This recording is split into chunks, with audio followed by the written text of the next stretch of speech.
Hello everyone, I hope you all doing well. So इस video में हम ये देखेंगे कि ईएसआईसी क्या होता है और इसके क्या क्या बेनिफिट्स एक प्राइवेट एम्प्लॉय को मिल सकते हैं।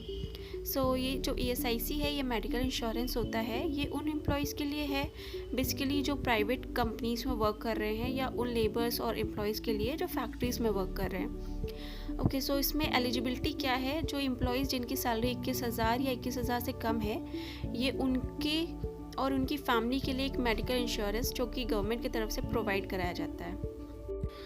तो ईएसआईसी होता क्या है? ईएसआईसी एक मेडिकल इंश्योरेंस है जो कि हर एक उस एम्प्लॉय को मिलता है, हर एक उस वर्कर को मिलता है जो कि एक प्राइवेट कंपनी या फैक्ट्री में काम कर रहे हैं। जहाँ पे ईएसआईसी लागू किया जाता है। ईएसआईसी कैसी या किस टाइप की कंपनी या फैक्ट्री में लागू होगा?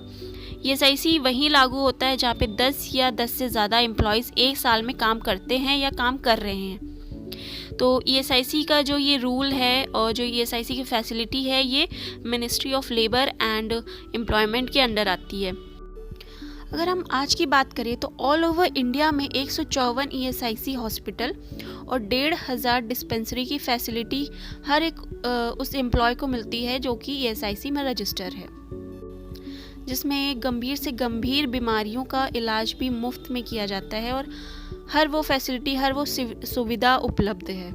चलिए देखते हैं ईएसआईसी के फ़ायदे क्या क्या हो सकते हैं। इसमें जो भी एम्प्लॉयज़ रजिस्टर होंगे वो अपने और अपनी फैमिली के मेडिकल ट्रीटमेंट के लिए एलिजिबल हैं। जो भी डिस्पेंसरी आपको अलॉट की गई है वहाँ से आप मंथली अपनी मेडिसिन वगैरह ले सकते हैं। और जैसे कभी कोई गंभीर बीमारी या कोई समस्या है तो उसमें आप कैशलेस फैसिलिटी भी ले सकते हैं। जो भी वेमेन, जो भी महिलाएं मैटरनिटी, जो भी आपके इश्यूज़ हैं या मैटरनिटी बेनिफिट वगैरह जो हैं वो इससे आप ले सकते हैं।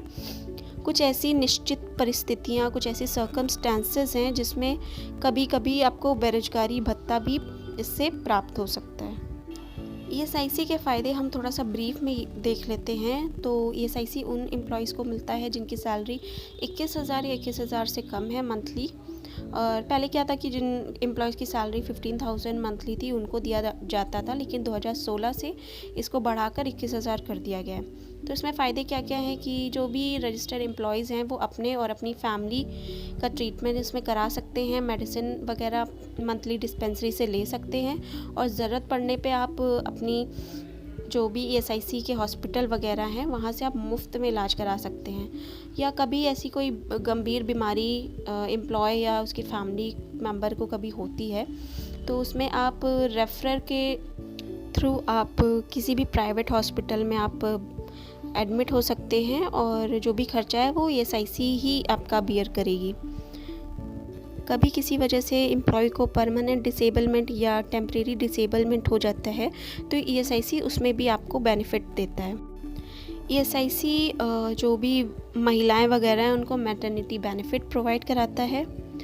और जब कभी किसी एम्प्लॉय की डेथ हो जाती है तो 15,000 रुपये उसके अंतिम संस्कार के लिए उसके डिपेंडेंट्स को प्रोवाइड करती है।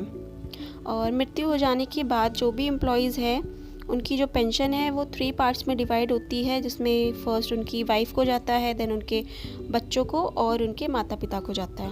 And next is super speciality treatment. ये उन एम्प्लॉय के लिए है जिनको कोई तरह की गंभीर बीमारी है।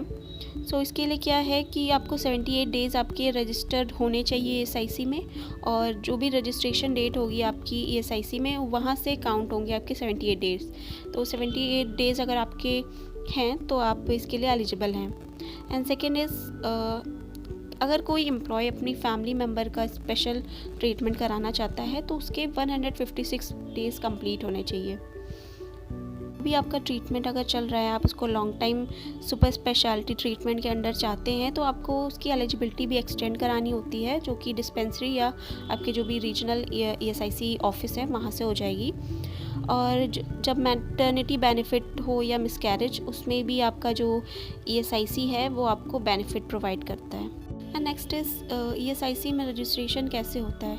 रजिस्ट्रेशन आपकी कंपनी, जिस कंपनी में आप वर्क कर रहे हैं उसी के थ्रू होगा।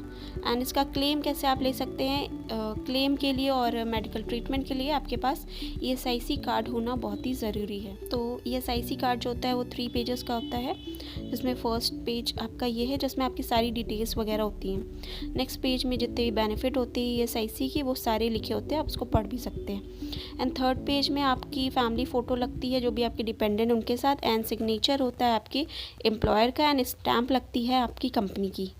And the next is what is form 7। Form 7 के थ्रू आप जिस भी डॉक्टर या एक अच्छे स्पेशल ESIC हॉस्पिटल में आप अपना ट्रीटमेंट कराना चाहते हैं, उसके लिए आपको फॉर्म 7 फिल करना होगा। तो इसमें आप अपना फुल नेम वगैरह फिल कर सकते हैं ऊपर, एंड नीचे आपके डॉक्टर का नेम और सिग्नेचर। तो अब देख लेते हैं ESIC में कौन कौन से इंपॉर्टेंट फॉर्म होते हैं। फॉर्म 1 यूज़ होता है जब न्यू ज्वाइनिंग का रजिस्ट्रेशन होता है ESIC में, वो आपका ऑनलाइन होता है आपकी कंपनी के थ्रू। फॉर्म 19 यूज़ होता है सिकनेस बेनिफिट के लिए। Form 12 and 11 accident book and accident report, जब किसी एम्प्लॉय की एक्सीडेंट होता है उसमें यूज़ होता है क्लेम के लिए। फॉर्म 14 यूज़ होता है परमानेंट डिसेबलमेंट होने पे क्लेम के लिए। एंड फॉर्म 15 एंड 16 यूज़ होता है जब किसी एम्प्लॉय की डेथ हो जाती है तो उसके जो भी डिपेंडेंट है उसके लिए। Form 19 is use for maternity benefits, and form 22 is use for funeral claim, जो आपका 15,000 का जो भी अंतिम संस्कार के लिए फॉर्म यूज़ होता है।